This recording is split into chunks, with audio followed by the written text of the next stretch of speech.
I cheated after 17 years of marriage. Now, he won't talk to me unless the kids are in the room. Yeah, that's my life now. Sounds bad when you put it like that, right? I'm Courtney, 42, and I totally didn't see my life turning into this soap opera. Everyone always said Brandon and I were the perfect couple. 17 years of marriage, 2 beautiful daughters, and a house in a neighborhood where people actually want to live. We were that couple everyone looked at and thought, relationship goals. Brandon was always the guy who remembered anniversaries without phone reminders.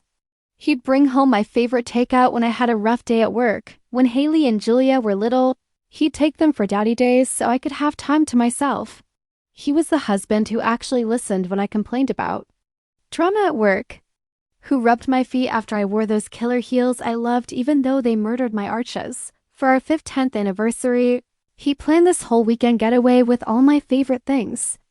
Between us, my friends were so jealous they could barely hide it. We had the matching SUVs in the driveway, the family photos on the walls, the inside jokes no one else understood. From the outside, we were perfect. The other couples would ask for advice. How do you two still look at each other like that after all these years? They ask at neighborhood cookouts, and I'd smile that knowing smile while Brandon's arm slipped around my waist. When other wives complained about their husbands leaving dirty socks on the floor or forgetting important dates, I'd nod sympathetically while secretly feeling superior. Brandon wasn't like other husbands. He was attentive, thoughtful, exactly what I'd always wanted. At least that's what I thought I wanted. But somewhere around year 15, I started feeling restless. The predictability that once felt secure started feeling stifling. I knew exactly what Brandon would say before he said it. I could anticipate his every move, his every thought. Date nights became just another routine. Different restaurant, same conversation. The sex was like a choreographed dance we performed 1,000 times. It wasn't bad, just known. Too known. I started noticing things that annoyed me, the way he cleared his throat before speaking. How he always checked the doors were locked 3 times before bed. His predictable reactions to everything. God, the predictability was suffocating me. I'd look at him across the dinner table talking about his day at work and think, is this really it? Is this all there is for the next 30 years? I never said anything though. What kind of ungrateful witch complains about a husband who's actually nice? Instead, I smiled and nodded and played my part as the happily married wife while feeling like I was slowly disappearing. I started spending more time at work, volunteering for projects that kept me busy and away from home. I told myself I was advancing my career, but really I was just avoiding the crushing sameness of my perfect life. The girls were teenagers by then. Haley was 16 and Julia 14, both lost in their own worlds of friends and activities and social media drama. They needed me less, and that left more time for me to dwell on my dissatisfaction. I'd look at younger women at work, single and carefree, and feel a twinge of something like envy. I started paying more attention to my appearance, updating my wardrobe, getting a new haircut that made me look younger. Brandon noticed, of course. He complimented me, seemed pleased. You look amazing, babe, he'd say, and I'd feel a moment of warmth before the restlessness crept back in. I wanted more reaction. More passion, more ... something. I started wondering if anyone else would look at me and feel that spark I was missing. And then Eric started at the office. Eric wasn't particularly handsome or charming at first glance. He wasn't even my type, really, but he looked at me like he actually saw me. Not just Courtney the wife, Courtney the mom, but Courtney the woman. When we were assigned to the same project, I found myself lingering after meetings, making excuses to collaborate. We started getting coffee together, then lunch, just colleagues, I told myself. Just friends, until we weren't just friends anymore. First time was after a late night at the office. Everyone else had gone home. We were reviewing some numbers that absolutely had to be perfect for the next day's presentation. He reached for the same file I did. Our hands touched, and suddenly, 17 years of marriage vaporized in the heat of something new, something forbidden. I told myself it was just a mistake, a moment of weakness. But then it happened again, and again. I became someone I didn't recognize, sneaking around, making up excuses. To work late, deleting texts, creating elaborate lies. The affair with Eric lasted 6 months before Brandon found out. 6 months of living a double life, feeling more alive than I had in years, while simultaneously carrying the weight of betrayal. I justified it in 1,000 ways. Brandon had grown complacent, we'd lost our spark. I deserved to feel desired. Eric understood me in ways Brandon never had. The mental gymnastics I performed to make myself the victim instead of the villain were truly Olympic level. Looking back, I see the signs Eric wasn't actually interested in me as a person. He was younger, ambitious, probably saw sleeping with me as a way to advance, but in the moment the attention was intoxicating. Every compliment, every stolen kiss. In the supply closet, every secret hotel meeting felt like oxygen after years of slowly suffocating. I convinced myself I was falling in love with him. Maybe I even believed it. I got sloppy though. Started taking risks. One night I left my phone unlocked while showering, and Brandon saw a text from Eric that couldn't be misinterpreted. Still thinking about last night. Can't wait to see you tomorrow. Not exactly subtle. When I got out of the shower, Brandon was sitting on the edge of the bed, my phone in his hand, looking like someone had just told him his entire family had died. I'll never forget his expression, this mixture of shock, pain, and worst of all, complete lack of surprise. Like some part of him had been waiting for me to hurt him. How long? He asked, his voice so flat it scared me more than if he'd been screaming. I tried to lie at first, claimed it was nothing, just flirty texts, a stupid crush, but Brandon just stared at me with those devastated eyes until the truth spilled out. Not all of it. I minimized where I could, made it sound more like an emotional affair than a physical one. Tried to paint myself as confused rather than calculating. But enough truth came out that night to shatter everything we built. I thought Brandon would yell, break things, storm out. That's what happens in movies, right? Instead, he just sat there nodding slightly as if I was confirming something he'd suspected all along. When I finished talking, he stood up, walked to the guest room, and closed the door. The quiet was worse than any screaming could have been. The next day, everything imploded at work too. Brandon had apparently spent the night looking through all my messages and emails. He'd forwarded the most damning ones to himself and then contacted our company's HR department. By noon, both Eric and I had been called in and fired for violating the company's policy on workplace relationships.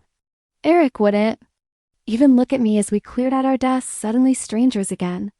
That night, I tried to talk to Brandon, cried, begged, promised it would never happen again. He just watched me perform my remorse with empty eyes before saying, "The girls can't know about this. We'll figure out what to do, but they can't know. Their mother is a cheater." The word cheater hit like a slap. I wanted to argue, to explain that it was more complicated than that our marriage had problems before Eric, but one look at Brandon's face and I knew there was no point. In his mind, there was before I cheated and after, with nothing in between that mattered. For weeks after, I tried everything to make things right. I got a new job quickly to show I was being responsible. I started therapy, hoping he'd see I was working on myself. I left little notes around the house like I used to do when we were first married. I tried initiating sex. God, that was a disaster. He literally turned his back on me and walked out of the room. The only time Brandon would engage with me at all was when Haley or Julia was in the room. Then, suddenly, he'd transform into a reasonable facsimile of his former self. Pleasant, conversational, even occasionally smiling. Our daughters had no idea anything was wrong. That's how good his act was. But the second they left, it was like a switch flipped and I became invisible again. About 2 months in, I got desperate. I'd always known Brandon had fantasies he'd never fully expressed. So one night after the girls were asleep, I suggested maybe we should try an open marriage. Just for him, I told him I'd understand if he wanted to see other women, that maybe it would help him get past what I'd done. I even offered to arrange it. God, I cringe remembering this, but I actually suggested I could find women for him, that maybe we could even try a threesome if that would make him happy. I thought I was being generous, offering him the same freedom I'd taken. Instead, he looked at me with pure disgust. "Is that really what you think this is about? That I'm jealous? That I just want permission to cheat too?" His voice was so cold. "I don't want an open marriage. I don't want other women. I wanted a wife who respected our vows. Then he delivered the ultimatum. If you ever mention anything like this again, open marriages, threesomes, any of it, I'll file for divorce immediately. No matter what it costs me." He wasn't bluffing. I could see it in his eyes. That's when I realized how badly I'd misjudged not just the situation, but who Brandon was as a person. I projected my own dissatisfaction onto him, assumed his needs were as shallow as mine had become. I tried bringing up couples therapy, and to my surprise, Brandon agreed. But the therapist's office was just another stage for our performance. Brandon would answer questions politely, go through the exercises, even complete the homework, but there was nothing behind it. No real desire to reconnect, just mechanical compliance. After sessions, he'd go right back to his silent treatment at home. Months passed like this. I lost weight, couldn't sleep, developed anxiety that made my chest feel tight constantly. Meanwhile, Brandon seemed to be doing fine. He got a promotion at work, started going to the gym regularly, took the girls on weekend trips to give me space, he'd say in front of them, as if he was being considerate instead of avoiding me.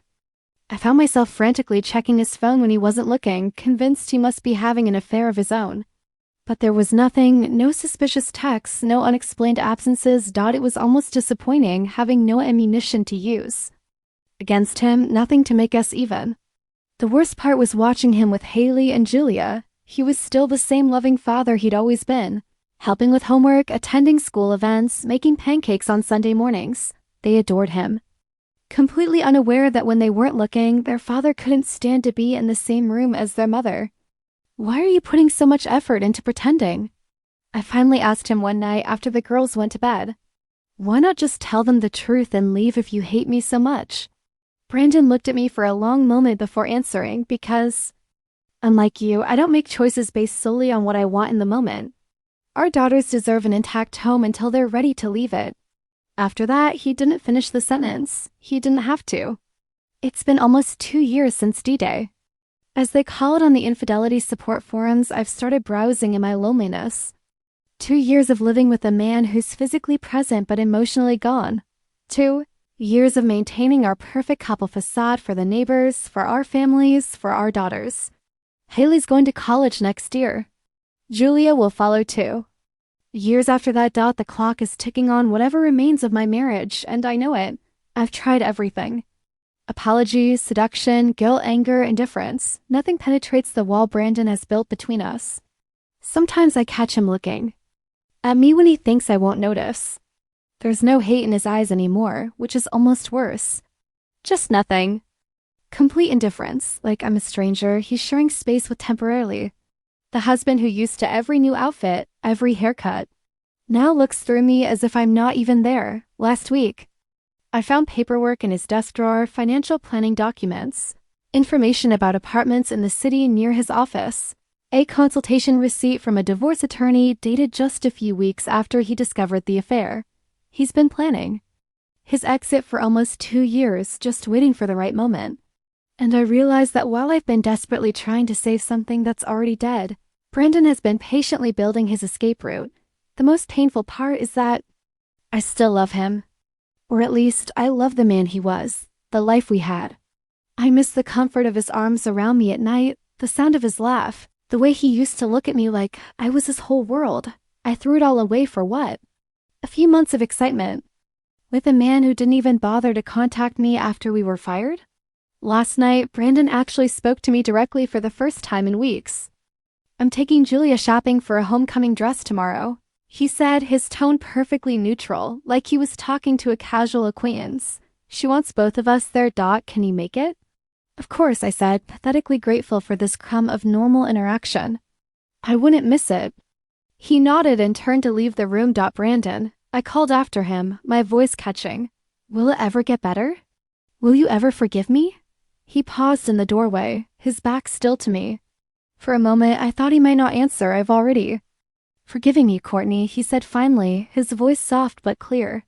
I had to for my own peace, but forgiveness doesn't mean forgetting, and it doesn't mean staying. He left without looking back, leaving me alone with the truth I've been avoiding. My marriage is over. It's been over since the moment I decided my vows were less important than my desires. In 3 months, Haley graduates. In 5, she leaves for college, and then the countdown truly begins.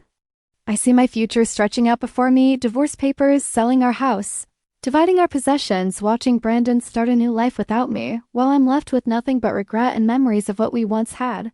Sometimes I fantasize About going back in time, stopping myself from sending that first flirty text to Eric, from staying late at the office that night, from crossing lines that can never be uncrossed, but time only moves forward and actions have consequences. Mine certainly did. The night Brandon found those texts, he asked me a question I couldn't answer, then was it worth it? 2 years later, as I lie alone in our king-size bed while he sleeps in the guest room, I finally have my answer. Nothing could be worth this hollowness, the slow-motion collapse of everything I once held dear. I made my choice, and now I'm living with it. Every day, I watch my husband pretend to still be my husband while planning his escape. Every night I go to sleep knowing I destroyed something precious that can never be rebuilt. And the worst part? I have no one to blame but myself, though God knows I've tried to distribute that blame elsewhere, to Brandon for being too predictable, to Eric for pursuing me, to my job for the stressful environment that pushed me toward bad decisions. The truth is simpler and harder to face. I was selfish. I wanted excitement without consequences. I thought I could have everything, the stability of my marriage and the thrill of an affair. Instead, I ended up with nothing but a countdown to the day Brandon finally walks away for good. 3 months until graduation, 5 months until Haley leaves for college, 24 months until Julia follows, and then I'll truly understand the cost of what I've done. When the facade finally falls away and I'm left standing in the ruins of the life I destroyed, I never thought it would actually happen. Not really. Even with all the signs, part of me believed Brandon would forgive me eventually, truly forgive me, that somehow we'd find our way back to each other. But last week, Haley graduated. We sat side by side in the audience, clapping and cheering as she walked across the stage in her cap and gown. Brandon's parents were there, my parents too, all of us playing our parts in this happy family parade. After the ceremony, as we posed for pictures, Brandon's arm around my shoulder felt like a stranger's. His smile never reached his eyes when he looked at me. Though it was genuine enough when he hugged Haley. We hosted a small party at the house, our last event as a complete family unit. Though no one else knew that night after everyone left and the girls went to bed, Brandon handed me an envelope. Inside were divorce papers already filled out, just waiting for my signature. I've been more than fair with the financial arrangements, he said, his voice matter of fact, like we were discussing a business transaction. You can keep the house until Julia graduates if you want, or we can sell it and split the proceeds. I've already found an apartment downtown. I stared at him, the reality finally sinking in. You're really doing this? After all this time, you're still leaving? I told you I would, he replied, no anger in his voice, just certainty. I stayed for the girls. Haley's an adult now, Julia will understand. You don't have to do this, I whispered, tears welling up. We can still work it out. People recover from affairs all the time. Brandon looked at me with something almost like pity. This isn't about the affair anymore, Courtney. It's about the fact that I don't trust you. I don't even know you. The woman I married wouldn't have done what you did, and she certainly wouldn't have suggested I sleep with other women to make things even. This marriage has been over for 2 years. I've just been waiting for the right time to make it official. He moved out the next day while Julia was at a friend's house. Took only what he needed for his new apartment, said we could figure out the rest later. When Julia came home and found out, she was devastated, blamed me immediately, somehow knowing instinctively that whatever had happened was my fault. Brandon never told her about the affair, kept his promise on that. But she's 16, not stupid. She's barely spoken to me since. Within weeks, the news of our separation spread through our social circle. I tried to control the narrative, suggesting we'd just grown apart, but then came the final blow. Brandon started dating. Not casually, not playing the field like I expected, but seriously dating one woman. Someone from his office, I later found out, Rebecca. Even her name sounds wholesome and trustworthy. The first time I saw them together was at a restaurant downtown. I was having lunch with a friend when they walked in. Hand in hand, Brandon looked happy. Genuinely happy. In a way I hadn't seen in years. My friend noticed them too, then glanced at me with pity. Did you know? She asked. I shook my head, unable to speak past the lump in my throat. After that, the story began to shift. People stopped inviting me to gatherings where Brandon would be present. Friends we'd had for years slowly drifted toward him. Even my own parents, who'd initially been supportive, Started making comments about second chances and how Brandon seems to be doing well. After meeting Rebecca at Julia's tennis match. 8 months after moving out, Brandon proposed to Rebecca. Julia told me, her voice a mix of excitement and accusation. Dad's getting married again? Rebecca's really nice. She actually listens when I talk. The divorce was finalized last month, Brandon and Rebecca are getting married in the spring. Julia has asked to live with them after the wedding. Haley calls from college but visits her father's apartment when she's home, only stopping by the house out of obligation. The beautiful home that was once filled with love now feels like an empty museum of a life that no longer exists. I finally got the answers to questions I was too afraid to ask before. Brandon hadn't been secretly planning his exit from the beginning. He genuinely tried to forgive me. It was my behavior afterward that killed any chance of reconciliation. The manipulation, the suggestions of an open marriage, the refusal to take full responsibility. As he put it in our last real conversation, you weren't sorry you cheated, you were sorry you got caught. He was right. I wasn't truly remorseful, not at first. I was just desperate to avoid consequences, to keep my comfortable life intact. By the time I understood what I'd really lost, it was far too late. I ran into Eric last week, the first time since we were both fired. He's married now too, to someone younger. Barely acknowledged me beyond a nod. The passionate affair that I destroyed my family for wasn't even memorable enough for him to feel awkward seeing me again, just another conquest in his rearview mirror. So here I am, alone in a house too big for one person, with photos I can't bear to look at but can't bring myself to take down. The divorce settlement was generous. Brandon always was a better person than me, but money doesn't keep you warm. At night, it doesn't call to check if you're okay, doesn't remember your favorite ice cream, doesn't hold your hand through good news and bad. I thought the worst consequence of my affair would be Brandon's anger. I was wrong. His indifference was worse than his anger. And now this new reality, watching him build a happy life with someone else while mine crumbles. This is the true punishment. Not because he intended it that way, but because it's the natural result of the choices I made. Sometimes on my darkest nights, I take out my phone and hover over Brandon's number, composing texts I never send. What would I even say? That I'm sorry? He's heard that 1,000 times.